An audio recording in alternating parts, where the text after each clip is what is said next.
Thanks for the report, and again, updating us with that. But again, thanks for updating us on that breaking news from the Clinton camp. $154 million raised in September. All right, thank you, Rich Hudson. Okay, well, what a week it's been. First of all, let's talk endorsements, because we saw a lot this week, and they were almost all for Hillary. The Detroit News and the swing state of Michigan slamming Donald Trump, saying he's, quote, unprincipled, unstable, and quite possibly dangerous. He cannot be president. And then for the first time in its history, I'm sure you've heard, the USA Today earlier this week taking sides in a presidential race. It has never done this before. Though it stops short of endorsing Clinton, it does read this, and I'm quoting, "This year, the choice isn't between two capable major party nominees who happen to have significant ideological differences. This year, one of the candidates, Republican nominee Donald Trump, is by unanimous consensus of the editorial board unfit for the presidency." And later, quote, "Resist the siren song of a dangerous demagogue. By all means, vote, just not for Donald Trump." Very strong words in that op-ed piece. Let's now talk to our panel. Joe Trippi is the former campaign manager for Vermont Governor Howard Dean and a Fox News contributor, and Jay Chabria is a former senior advisor to Ohio Governor John Kasich and the managing director for Mercury LLC. All right, now that I've gotten through your long titles, let's talk about these endorsements. I mean, boy, we saw a lot this week. They're almost all for Hillary Clinton. Two were for Gary Johnson, in fact, and one, the USA Today, was anyone but Trump. What do these endorsements actually mean for the race in the first place, Jay? Well, newspaper endorsements don't mean as much as they used to, but I will say this. These are kind of man bites dog kind of stories, so they make headlines.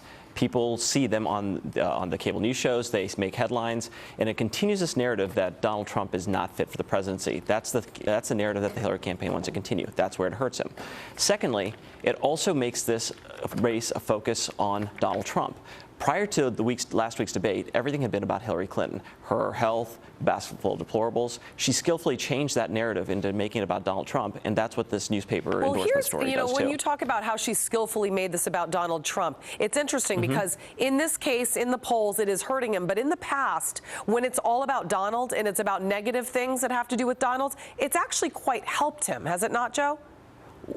I mean, when it all becomes about Donald and everybody's talking about Donald, that's what he wants, no? No, since they both became nominees, I agree with Jay that what's happened is anytime the focus is on one of them, that person falls. That's what was going on with Hillary Clinton. The focus is on her, and now when it's on Trump, it doesn't work well for him either. I think one of the things these newspaper endorsements do, particularly the Arizona Republic, the Cincinnati Enquirer, I mean, these are papers that over 100 years have only endorsed Republicans for president. I mean, Eisenhower, Reagan, for them to break and to go across the aisle and endorse Hillary Clinton, as several of them have done, and again, pointing out that they believe Donald Trump's unfit. That is the big concern voters have that stopped them from going to him. Jay, isn't this fuel, though, for Trump's claim the media is on Clinton's side? And he obviously points out the mainstream media always is going to lean liberal, despite the fact that some of these newspapers were conservative newspapers. Here's the problem with that, though. Fighting against the mainstream media, fighting against Ms. Machado, that's not who he's running against. He's running against Hillary Clinton, and he's got to really realize that.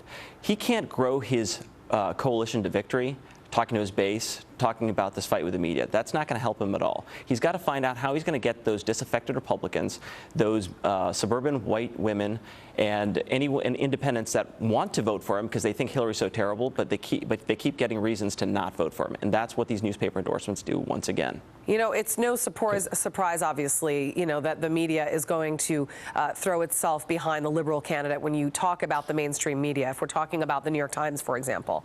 But when you talk about these particular newspapers, let's just go through the list and take a look at a couple. For example, the Cincinnati Enquirer, which hasn't actually endorsed a candidate in almost a century, and then the Arizona Republic, which has only backed a Republican presidential candidate in its 126-year history. I mean, it is coming at the expense, though, of its readers, because, in fact, many readers have unsubscribed from these conservative publications. The Republic has even claimed that they received a death threat. I mean, could this election get any uglier, Joe? No, okay, yeah, it can. It can't get uglier. But It can. in Well, fact, yeah, you're right, considering who we've got running for president on both sides. Right, and it probably will get uglier as we get closer to the election. But I mean, look, the problem Trump has is attacking the mainstream media. Always a good tactic. Except for the fact that the Arizona Republic is not, I mean, they've joined the liberal mainstream media now. I mean, I don't think so. Cincinnati Enquirer. I mean, this is a broad breadth of America's newspapers that are saying this guy's not qualified. Jay, he's unfit. I'll finish with you. When's the last time we saw such opinionated and dramatic op-eds, or have we? Because I don't recall. I don't ever remember something like this happening. When the USA Today takes that unprecedented step to say they don't favor him, that's pretty amazing to me.